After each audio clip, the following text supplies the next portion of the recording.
This year, I'm taking a unique approach to my sewing. Although I wear mostly me-made clothes, sadly, I've realized that's all they are, just clothes. I never developed a true wardrobe, much less a wardrobe that reflects my own personal style.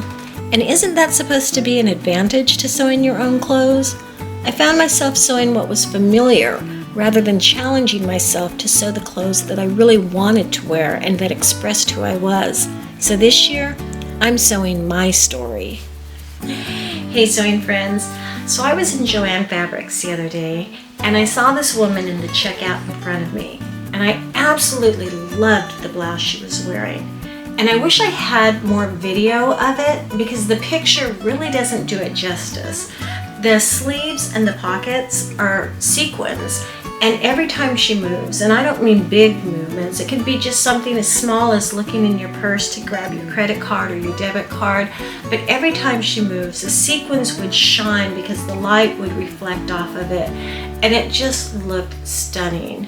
But what I thought was so impressive about this was that she's wearing these beautiful sparkly sequins in the middle of her day, going out to stores, doing her shopping, and she made it look so casual and so effortless. I mean, most people associate sequins with, let's say, formal wear or sometimes even costumes.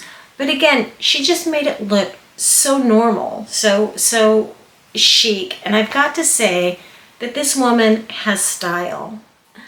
So maybe because we were in a fabric store, we were in Joann's, but I'd asked her if I could take a picture of her blouse, and she said, oh, sure, absolutely.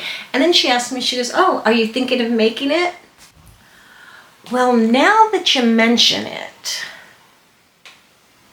So this woman's blouse really inspired me, and I was thinking, I need to bring more style back into my wardrobe. I don't need to, I want to bring more style back in my wardrobe. I kind of feel like my personality and my style kind of got squashed down over the last 3.5 decades because I was busy raising a family, working in financial services, so it's a very conservative industry where they're not going to really, where you really can't express yourself too flamboyantly.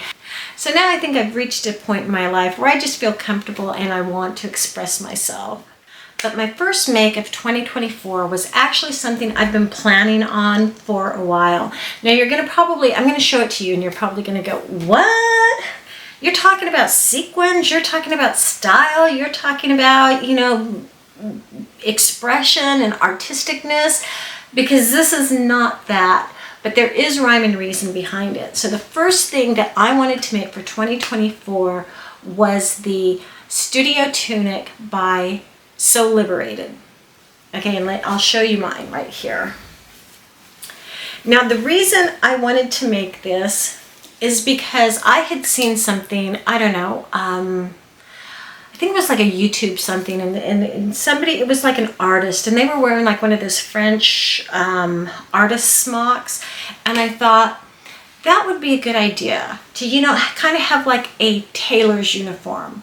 Every time I go into my sewing room, I want to put on like a smock or some sort of apron or something that just reminds me that I am there to work, to create, to really express myself. Now I know it sounds kind of silly, but I need to try and romanticize my life. It's actually a very boring life. So I thought, if I make my little studio tunic here and I wear it every time I go into my sewing room, I'm going to feel like I am an artist and that I'm creating, and I'm going to be making these beautiful clothes. And yes, it's silly, but please just let me have this, okay?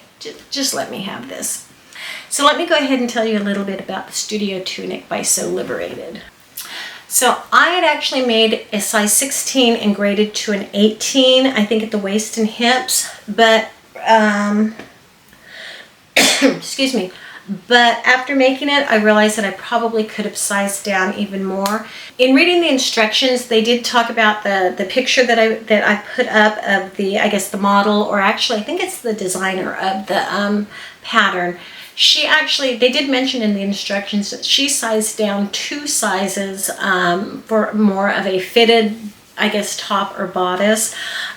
I think that mine is fine. This one is fine the way it is, but I did want to see what a size 14 grading to a 16 would look like, and so I went ahead and had some extra linen that's been in my closet or in my stash, and so I've started. I'm about 70% done with this, but enough so that my side seams are sewn and the shoulders so that I could put it on. And as you can see, I think it is a much better fit than this one, which is made out of a linen twill. So one of the details they have in the back, they have this hanger loop here, which I think is really kind of cute.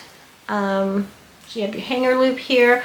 I do need to add the facings to this. I think that's all I need to do is add the facings and then the hem and the pockets, and this one will be done. You do have two really big pockets here, which can hold lots of stuff, and then you have a little pocket here on the side, and I went ahead and put my little label there. You can go ahead and do an optional stitching line on your smaller pocket so that you can go ahead and put pencils or something, you know, small in there. And yeah, there's a lot of top stitching. It's done, also made with French seams, so it is actually a very fun sew. It really is. It does take a lot of prep work, and it's just a really kind of a slow sew at a beginner level and just lets you enjoy putting the garment together. So I'm going to limit myself to just two makes in January. One is going to be the patina blouse with a sequin collar, and then the other, I was in San Francisco, I don't know, maybe 4 or 5 months ago, 3 or 4 months, I don't know. The last time I was in San Francisco going to Britex Fabrics, I walked past the Neiman Marcus window, and I took a picture of this outfit. Now, it's not the best picture. I think I was getting the glare shining back into my camera or into my phone, but it's just, you know, a basic shirt dress with a pair of leggings.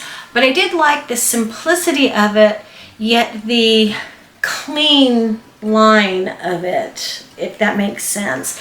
And so for my second make in January, I do plan on making a shirt dress, but the one that I was in mind, it's going to be a little different. I have two in mind, but I'm kind of leaning towards one. One I thought I would make would be the Merchant & Mills shirt dress.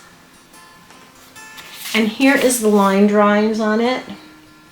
But here's the option that I'm kind of leaning towards. It is from my Talco magazine, and they have a shirt dress called the Departure. And I don't know if you can see this sleeve, but it's very interesting details on the sleeve. It is sort of off the shoulder. It's sort of gathered here at the top, and then it flares out, sort of make a bishop sleeve at the bottom. The buttons in front are loop buttons, and I've never really done loop buttonholes before, so I'm looking forward to that. And then it just sort of has, I don't know, I just really like the lines of it. I don't know if you can see it. So I'm kind of leaning towards the Talco one, but I still haven't quite made my mind up between the Merchant & Mills. The issue I have with the Merchant & Mills is I just don't think my body fits their block very well, and so I'm just wondering what kind of adjustments I'm going to have to make, or if I can even make it fit. Talco, I'm not familiar with this designer, so I really don't know if I'm going to have any fitting issues with this. But I think because they're both sort of oversized, that I don't think fit's going to be as big of an issue as it would be on something that's a little bit more fitted. So guys, I am really looking forward to 2024 because I'm going to push myself creatively and artistically to try and create something that is really new, really fresh, something that I haven't seen, but that I feel inside, and I'm hoping that you'll want to join me for my creative journey this year. So I will go ahead and see you next time. Bye.